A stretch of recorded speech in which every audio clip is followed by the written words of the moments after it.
The third way in which Jesus speaks to me is when, in speaking, he communicates its very substance to the soul. It seems to me that just as when the Lord created the world at one word, things were created. In the same way, since his word is creative, in the very act in which he pronounces the word, he creates the soul that very thing which he is saying. As for example, Jesus says to the soul, "See how beautiful things are? As much as your eye may run over the earth and in heaven, you will never find a beauty similar to me." At this speaking of Jesus, the soul feels a certain something divine enter into herself. The soul remains so very drawn toward this beauty, and at the same time she loses attraction for all other things. As beautiful and precious as they might be, they make no impression on her soul. What remains fixed in her, and almost transmuted into herself, is the beauty of Jesus. Of that beauty she thinks, with that beauty she feels invested, and she remains so enamored that if the Lord did not operate another miracle, her heart would crack. And out of pure love for this beauty of Jesus, the soul would breathe her last, to fly into heaven and delight in this beauty of Jesus. I myself don't know whether I am speaking nonsense. In order to explain myself better about this substantial speaking of Jesus, I will say something else. Jesus says, "See how pure I am? In you also I want to find purity in everything." At these words, the soul feels a divine purity enter into herself. This purity is transmuted into herself, and she reaches the point of living as if she no longer had a body, and so with the other virtues. Oh, how desirable is this speaking of Jesus! As for myself, I would give away everything that is on earth, if I could own it, to have one alone of these words of Jesus. The fourth way in which Jesus speaks to me is when I find myself inside myself, that is, in the natural state. This happens in two ways.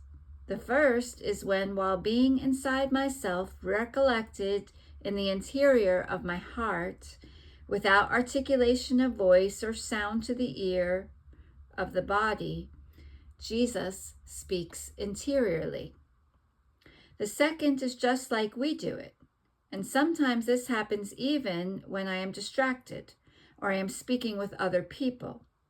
But one of those words is enough to recollect me if I am distracted, or to give me peace if I am disturbed, or to console me if I am afflicted.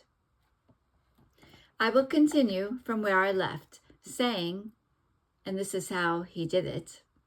In the morning, I went to communion, and as soon as I received Jesus, I immediately said to him, "My Lord, look a bit at what a storm I find myself in.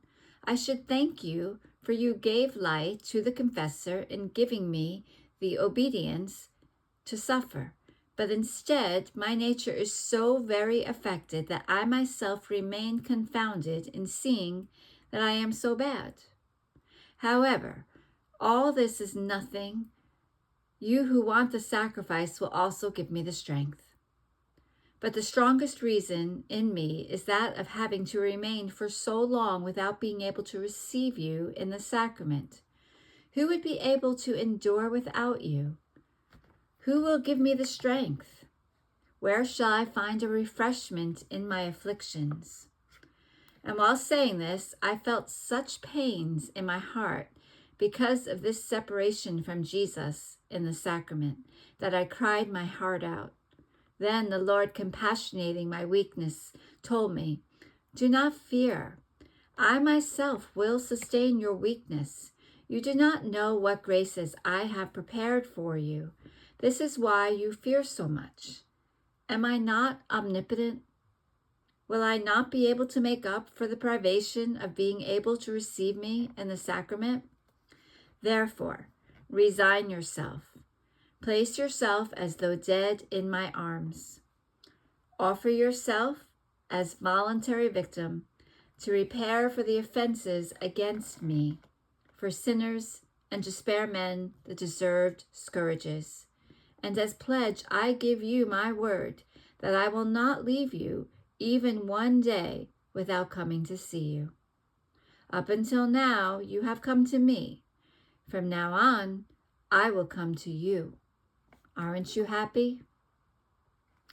So I resigned myself to the holy will of God, and I was surprised by this state of sufferings. Now who can say the graces that the Lord began to give me? It is impossible to say everything distinctly. I can say something confusedly, but as much as I can, and in order to do the holy obedience which wants it so, I will try to say as much as it is possible for me.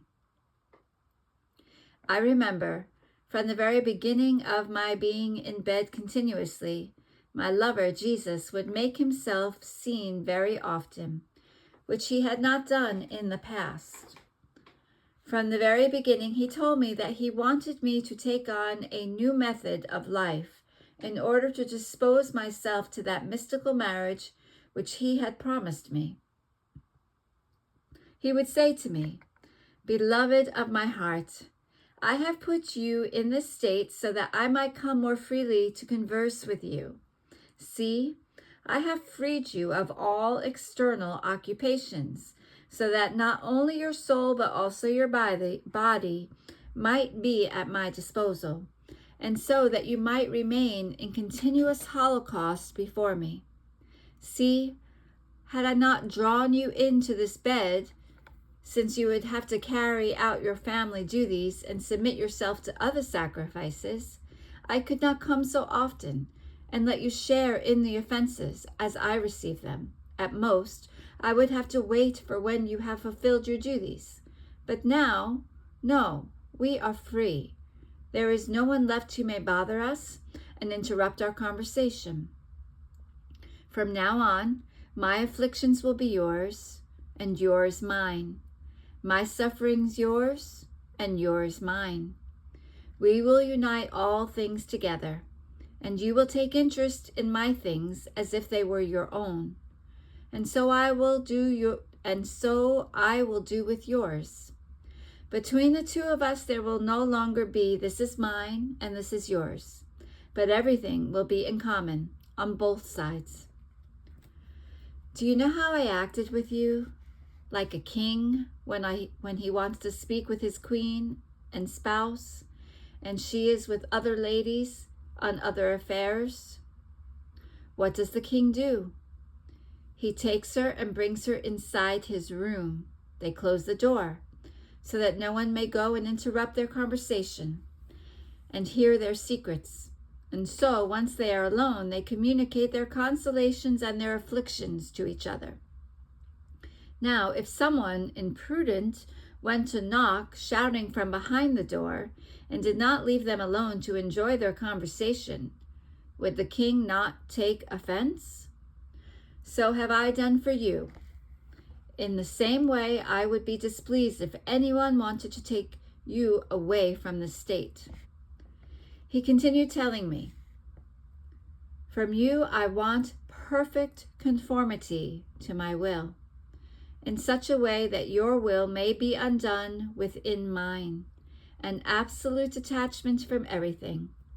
So much so that I want all that is earth to be considered by you as dung and rot, which one is horrified by just looking at.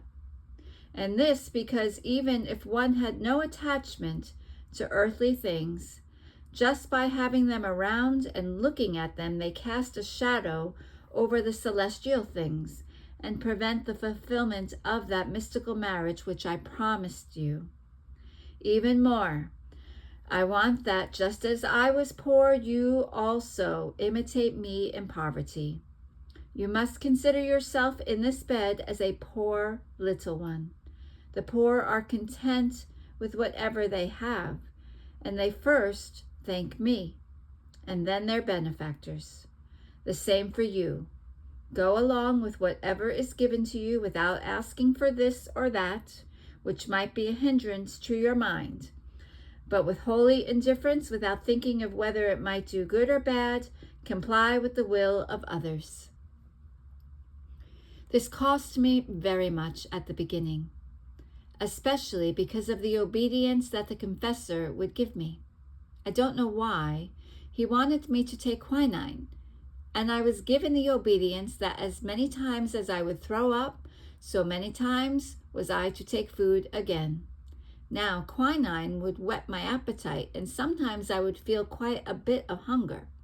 I would take food, and immediately after taking it, and at times in the very act of taking it, I would be forced to bring it up because of the continuous retching, and so I would remain with the same hunger as before. The word poor, which Jesus had spoken to me, would not allow me to dare to ask for anything, and I myself would feel ashamed to ask, thinking to myself, what will the family say? She has just vomited and now she wants to eat? So I would remain content with being able to offer something to my dear Jesus. However, this did not last for a long time, but about 4 months.